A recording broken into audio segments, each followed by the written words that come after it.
ഗുരുവായൂരപ്പൻ്റെ ശിവേലി കഴിഞ്ഞ് പടിഞ്ഞാറേ നടയിൽ കാത്തു നിൽക്കുന്നത് ദാ കണ്ണൻ്റെ പ്രിയപ്പെട്ട ആന ഇന്ദ്രസൻ വരുന്നത് കാണാനാണ്.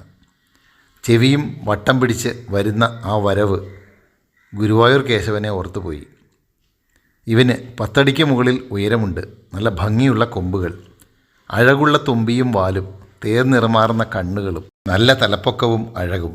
ഇവനെ ഒരു വ്യവസായിയായ ഇന്ദ്രസൻ ടി മർച്ചന്താനി 1979 സെപ്റ്റംബർ 2 ഗുരുവായൂരപ്പൻ്റെ നടക്കിരുത്തിയതാണ്. ദേവസ്വത്തിലെ ജനപ്രിയനായ ഇന്ദ്രസൻ പേരിൽ പോലും ഒരു യുണീക്നെസ് ഉണ്ട്. മറ്റൊരാനയ്ക്കും ഇല്ലാത്ത പേരാണ് ഇവൻ്റെ.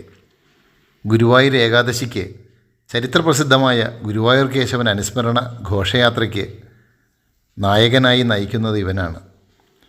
കേരളത്തിലെ പൂരപ്പറമ്പുകളിലെ താരമാണ് ഗുരുവായൂർ ഇന്ദ്രസൻ.